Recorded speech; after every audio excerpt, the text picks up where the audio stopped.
కిందికి చేయాలి ఇంకా కూడా రాలేదు.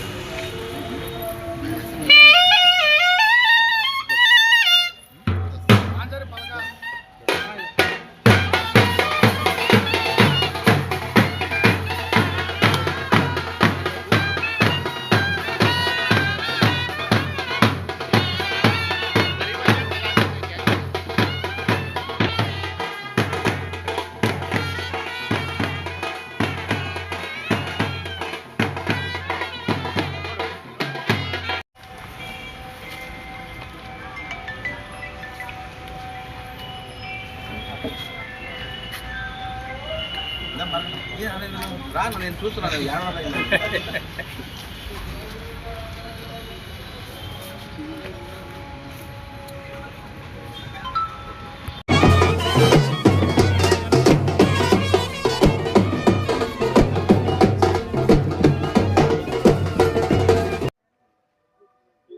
అందరికి నమస్కారం.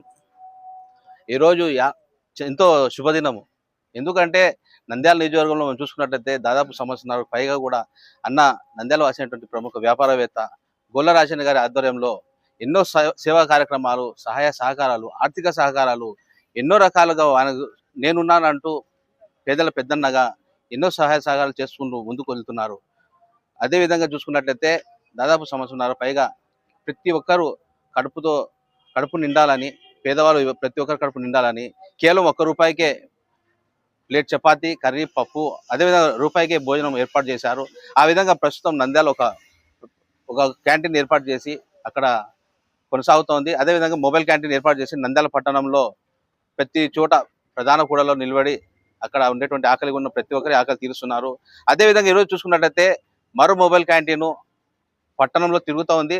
ఈ మొబైల్ క్యాంటీన్ ఇంకొకటి పల్లెలు అంటే మన నంద్యాల మండలము, గోస్పాడు మండలంలో ఈ మొబైల్ క్యాంటీన్ తిరుగుతూ అక్కడ కూడా ప్రతి ఒక్కరికి సహాయ సహకారంగా ప్రతి ఒక్కరికి ఆకలి తీర్చేందుకు ఈరోజు అన్నగారు ఈ మరొక అడుగు ముందుకేసి ఈ కార్యక్రమానికి శ్రీకారం చుట్టారు. సో ఎంత టైం ఉన్న విలువ అనేది మేము పిలవగానే మాకు ఇక్కడ వచ్చినటువంటి మాజీ కౌన్సిలర్ కత్తి శంకరన్న గారికి, అదేవిధంగా శ్రీనివాస్ సార్ గారికి, అదేవిధంగా పెద్దలు మార్క గారికి, సురేష్ అన్న గారికి, ఏలయ్య గారికి, పెద్దలు చాలా మంది ఉన్నారు.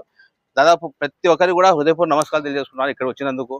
అయితే మాకు ఇదే విధంగా ప్రతి ఒక్కరు మాకు సహాయ సహకారాలు అందించాలని, మా గొల్ల రాజన్న గారి చేసే ప్రతి కార్యక్రమానికి మీ అందరి తోడ్పాటు ఉండి ఇంకా ప్రజలకు ఎన్నో సేవ సహాయ సహకారాలు అందించేందుకు మీరందరూ తోడ్పాటు అందిస్తారని మనస్ఫూర్తిగా మీ అందరికీ మరోసారి ధన్యవాదాలు తెలియజేసుకుంటూ ఈ కార్యక్రమాలు ఏర్పాటు చేసేందుకు నాకు అవకాశం ఇచ్చినట్టు గొల్ల రాజన్న గారికి మనస్ఫూర్తిగా నా జీవితాంతం రుణపడి ఉంటానని తెలియజేసుకుంటూ నమస్కారం. ముందస్తుగా నంద్యాల వాసి ప్రముఖ పారిశ్రామికవేత్త శ్రీ గోళ్ళ రాజేష్ గారికి 2వ మొబైల్ క్యాంటీన్ ప్రజలకు అందుబాటులో తెస్తున్నందుకు మా హృదయపూర్వక శుభాభినందనలు. గోళ్ళ రాజేష్ ఇప్పుడు ఆ పేరంటేనే ఒక సేవకు, ఒక మద్దతుకు, ఒక సమర్థతకు, అంటే సేవ చేసే విధానంలో కానీ, మద్దతు తెలిపే విధానంలో కానీ ఒక ఎంపవర్మెంట్ అంటాం. ఆ సమర్థత అంటే ఆ అన్ని 3 కలగలిపి దేవుడు గోళ్ళ రాజేష్ రూపంలో నంద్యాలకు పంపించాడు. అందరు అనుకుంటున్నది ఇప్పుడు నాతో సహా మన రాజేషేనా, మన గోళ్ళ రాజేషేనా ఈ రాజేషు, ఎక్కడున్నో స్వామి ఇన్ని రోజులు అనే కింద అనుకుంటా ఉన్నారు. ఇప్పుడు ఎవరన్నా అమ్మ అడిగితే కానీ అన్నం పెట్టదంటారు. కానీ ఆలోచన చేసే విధానం వేరు. అందరూ ఆలోచన చేస్తారు. ఆలోచన చేస్తూ మళ్ళీ వెంటనే అమలు పరిచే విధానం ఎవరికి అర్థం కాని రీతిలో జరుగుతూ ఉంది. అందరి ఆలోచనలు ఉంటాయి, అందరికీ ఎన్నో గొప్పగా చేయాలని చెప్పేసి ఉంటారు. కానీ అమలు పరచడంలో వైవిధ్య రూపంగా, అంటే ఎవరికి అవసరం ఉందో, నీడి అంటాం కదా, ఎవరికి అవసరం ఉందో వాళ్ళకి అవసరాలు ఏమని చెప్పి తెలుసుకోకుండానే ఎన్నో రకాలుగా, అంటే ఇప్పుడు ఇచ్చే అన్నం కానీ ఇప్పుడు రూపాయి అనేది ఎంతసేపటికి అతుకుతే గతగదు అన్నట్టుగా ఏమి తీసుకోకుండా ఉచితంగా ఇస్తే వాళ్ళకు ఆ కడుపు అనేది అతకదు. కాబట్టి ఏదో ఒకటి ఇప్పుడు ఒక ఆయిల్ అంటాం, ఫ్రీగా తీసుకోకూడదు. ₹1 తీసుకోవడం, అది ఇవ్వడం అనేది ఆ ఆలోచన విధానాన్ని ముందుకు నడిపిస్తూ ఉంది. అంతేకాకుండా శంకరన్న చెప్పినట్టుగా దీర్ఘకాలిక వ్యాధులకు ప్రతి నెల 2,000 రూపాయలు ఇవ్వడం అనేది, మీడియా మిత్రులకు ప్రతి 2 నెలలకు 3,000 రూపాయలు ఇవ్వడం అనేది, 2022లో పాస్ అయిపోయి నిరుద్యోగంతో అల్లాడుతున్న నిరుద్యోగ వృత్తి అనుకోండి, ప్రతి ఒక్కరికి 2,000 రూపాయలు.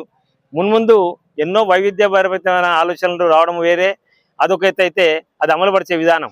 ఇన్ని పథకాలు ఇన్ని రకాలుగా ఒక మనిషి ఒక అదృశ్య శక్తి మాదిరిగా మనకు వెనకాల ఉండి ముందుకు నడిపిస్తూ ఆ 100 సారథ్యంలో 100 కూడా ఆయనకు ఎంతో పుణ్యం చేసి ఉంటేనే ఇది లభిస్తుంది. ఎందుకంటే ఆయన చెప్తాడు ఇలా చేయాలనే కూడా దాంట్లో పాల్పంచుకోవడము, దాంట్లో భాగ్యస్వామ్యం చేయడం కూడా ఆయన కూడా ఎన్నో రకాలుగా పుణ్యం చేసుకుంటేనే ఆయనకు ఈరోజు ఈ స్థితి కలుగజేశారు. కాబట్టి ప్రతి ఒక్కరము మున్ముందు జరిగే కార్యక్రమాలలో మన మద్దతు ఇస్తూ ఆయనకు చేదోడు వాదోడుగా ఆ భగవంతుడు, ఆ విశాలాక్షి అమ్మవారు అతడు అష్టైశ్వర్యాలు, సుఖ సంతోషాలు, ఆయురారోగ్యాలతో ఉంటూ ముందుకు వస్తే అందరూ ఆయనకు మద్దతుగా ఉంటామని చెప్పి తెలియజేస్తా ఉన్నాం. నంద్యాల పట్టణ ప్రజల అందరి తరపున కూడా ఈ మంచి కార్యక్రమాన్ని చేస్తున్నటువంటి గోళ్ళ రాజేష్ గారికి ఈ ప్రజల తరపున నేను ముందుగా అభినందిస్తున్నాను. ఎందుకంటే ఎంత కోటీశ్వరుడైనా, ఎంత లక్షాధికారి అయినా ఆకలికి ఉన్న వారికి కడుపు నిండా అన్నం పెట్టడం అనేది చాలా గొప్ప విషయం. ఎందుకంటే ఇప్పుడు ఒక పాతది స్లోగన్ ఉంది, లక్షాధికారి అయినా లవణవర్ణమే కానీ మెరుగు బంగారంబు మింగబోడు అని. అంటే ఏ కోటీశ్వరుడు కానీ లక్షాధికారి అయినా కూడా పిడికడి అన్నం తింటేనే వాడు కడుపు నిండుతుంది తప్ప వాడు నేను కోటీశ్వరుడు అని చెప్పేసి నోట్ల కట్టలు తినలేడు, బంగారం తినలేడు.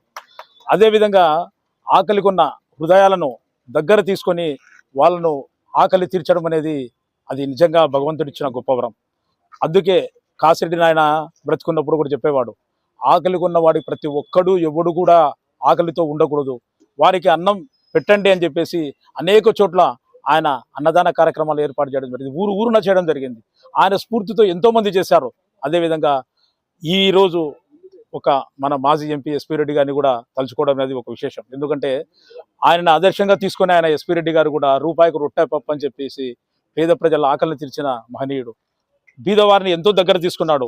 ఇప్పుడు ఆయన లేరు కాబట్టి ఆయన స్థానంలో ఎవరుంటారో అని అనుకునే వాళ్ళం. కానీ ఆయన స్థానంలో దేవుడు ఏదో ఒక రూపంలో ఎవరినో ఒకరిని పంపిస్తాడనేది నిత్యసత్యం. ఎందుకు ఇప్పుడు చూస్తున్నాం, ఈ గోళ్ళ రాజేష్ అనే వ్యక్తి నంద్యాల వాసినే, కానీ ఇన్ని రోజులుగా ఎక్కడున్నాడో ఎలా ఉన్నాడో ఏమో తెలియదు.